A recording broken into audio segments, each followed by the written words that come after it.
everyone, therapy is expensive, so I've been labbing a lot of Steve Tech recently, and I found it's a great substitute. Anyway, I recently posted a new Steve Tech to Twitter called the Elytra Push-Induced Cancel, or EPIC. And let me tell you, these past few days have been a ride, because when you post new tech as a mid-tier main, Twitter just makes fun of you. But when you post new tech for Minecraft Steve, Twitter treats that shit like a nuclear apocalypse. So today, first I figured I'd show you guys that video, I'll put a timestamp if you've seen it already, and then I'd like to talk about how this tech works and why I think it's good, as well as answering a couple of the questions, comments, and angry quote tweets people had on twitter.com. So, without further ado, this is Epic.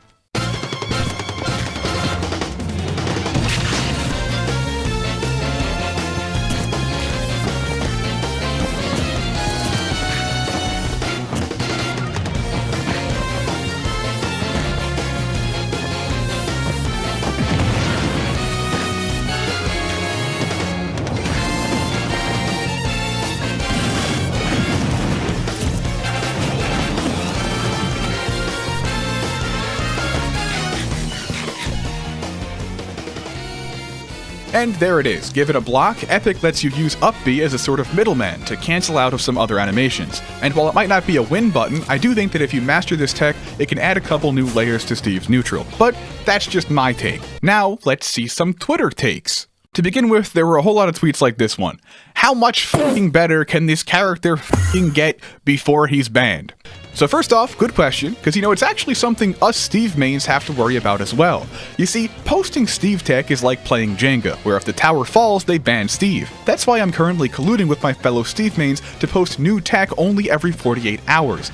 Any faster, and the mid-tier proletariat might rise up and set fire to our opulent Minecraft mansions. Seriously though, Steve is pretty nuts, but I don't think any individual tech is going to be what puts him over the edge. And I'm not just saying this because it's part of the action plan I drafted up with the Steve Illuminati to placate you.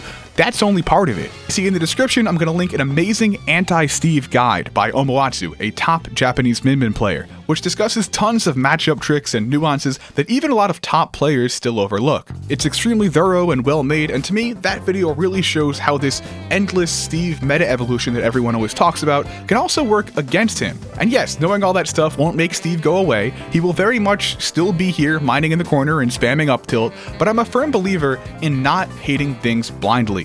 Instead, I find it is so much more meaningful when you truly hate a character despite knowing a ton about them. So instead of screaming on Twitter, take that energy and channel it into developing a deeper, seething hatred of this rectangular man that is as well informed as it is violently emotional. Then and only then will you join the ranks of the real Steve haters. Moving on, we got the exact opposite end of the spectrum with people saying stuff like, "What does this do, Lamau?" And that is a serious attack right there. I mean, 10 O's on a Lamau is practically a declaration of war, so I gotta respond. But honestly, I can see why someone might come to this conclusion their first time seeing Epic. When you hear the phrase, cancel initial dash, it might raise some questions depending on your experience with these mechanics. Like, can't you cancel your dash already? And the answer is yes, sometimes. But of course, true to the Smash Brothers way, the information you need to understand what makes canceling initial dash useful is not listed anywhere in Smash Ultimate. So to talk about what Epic can do for you, first we gotta talk about dashes, run, and what you can normally do from them. So if you're standing still and you tap and hold your stick, your character will do a dash animation, which will then turn into a full run. Then, for all characters, after about a quarter of a second from when you tapped forward, you can directly cancel your run into any attack. Jab, up tilt, down smash, whatever you want. But before that time passes, your options are a lot more limited. Even if you just tap the stick really quickly, you'll find you're stuck in this initial dash animation for that full quarter second before you can dash back again. And trying to do most attacks will make it come out after the dash. Look, if I hold jab here, it doesn't come out until 5 years later, and that's because initial dashes are designed to be vulnerable. Now, there are moves you can do during initial dash, and that's where things start to get even more unnecessarily complicated, but this stuff is really important to know and often goes overlooked. So please get some water, take a deep breath, and we will now once again plunge into Sakurai's wild ride. First off, dash attack. This is simple. From the moment your dash begins through the entire run, you can always dash attack, which is amazing for whiff punishes, and it's also a big reason why having a good dash attack is really important in Ultimate. If you press A too soon, you'll get a forward smash, but you can bypass this by jamming the C-stick forward just after you dash. This is a tech called Instant Dash Attack. It works regardless of whether you have smash or tilt stick, and this is still a Steve tech video, I swear. But yeah, you can dash attack from initial dash, and you can also dash grab and pivot grab from initial dash, and another really common option you see is jump. You can always jump out of any dash, which gives you access to your aerials and aerial special moves. You can also cancel into shield by pressing the shield button while you hold forwards, but the window for that actually depends on your character, so you got Sheik and Corrin doing it really quick, while Robin takes more than twice as long for some reason. There's a whole spreadsheet. And then after those really common options, we got the arcane secret options out of dash that way less people know. Unfortunately, in order to unlock these secrets, I am going to need you to dash cancel into slapping that subscribe button immediately. Thank you. So next we got canceling initial dash into half of your special moves. As I mentioned in that epic tech demonstration, every character can cancel their initial dash into up special, and this applies to side special as well. And yes, this cancel doesn't apply to your other specials, just these two. So if you have two moves that are literally identical in damage and frame data and everything, and one of them's a neutral B, but the other one's a side B, the side B is just better because you can do it out of initial dash. So what this means is that characters with useful quick up Bs and side Bs have an advantage when it comes to microspacing. Think of Cloud with cross slash. He can dash back, then turn around to cross slash to catch approaches, or dash forward and do it aggressively, and he's not locked into that full dash animation. If you watch players like Spargo, you'll find that dash cancel specials are extremely common in top level play, so make sure you're using them if you have a good side B. For the up B thing, think of Link, who has a painfully slow dash attack, but you can swap it out for if you need to punish something. Now, as you saw in the video, today's epic tech relies on that fact by letting Steve cancel dash into Elytra and then canceling out of that into whatever you want, which basically lets you use a block to skip all these weird restrictions I'm talking about. But we're not done with dash options, folks, because there's actually a couple more. So you can always do item throws out of dash, you can forward smash, but only in the first few frames of that dash, and last but not least, you can always up smash during your initial dash. And not just up smash, you can actually reverse up smash out of dash too, which is great for catching jump-ins. And it's kind of funny, because keep in mind, this isn't a jump cancel or anything like in other Smash games. This reverse up smash tech is just hard-coded into Smash Ultimate. It is clearly intentional, but because the game never communicates stuff like this to its players, wait a second. Dash flip, then up smash attack? Oh god, it's in the tips. Anyway, if you take anything from this ramble, it should be that in Ultimate, dashes are very restrictive. Even full run can't be stopped instantly if you're trying to do something like crouch or dash back. And the more a player understands these restrictions, the more they'll be able to play around their opponent's dashes. For a very simplified example, think about fighting Steve at roll distance. His up tilt is the scariest thing, but he can only attack the area right next to him.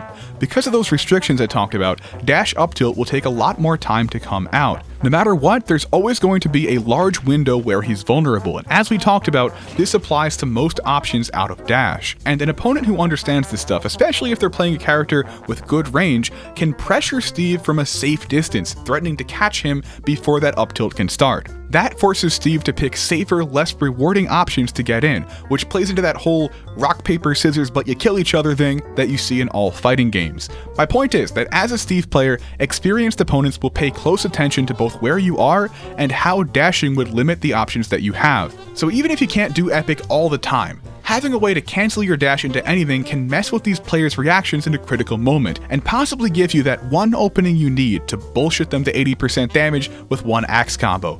God, I love Steve. Now, moving on to some replies that aren't in all caps, there's a few folks who have very understandable concerns about epic being situational. The word telegraphed pops up a lot here, referring to epic being easy to see coming and counter, and I can see why people would think that. If a Steve is spamming epic, you know that him placing this block means he's going to do some weird initial dash cancel jank, and you can easily play around it. But this ties into what I think might be the single strongest thing about Steve as a character, which is that because all his setups involve a bunch of small pieces that you assemble yourself, his gameplay is very modular.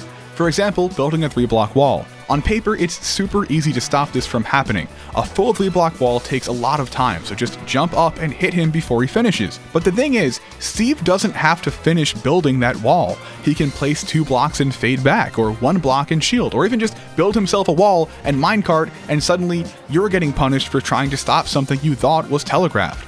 So let's apply this to Epic. Yes, the tech requires a 2-high block right in front of you, but here's the thing. This block is already something Steve does all the time.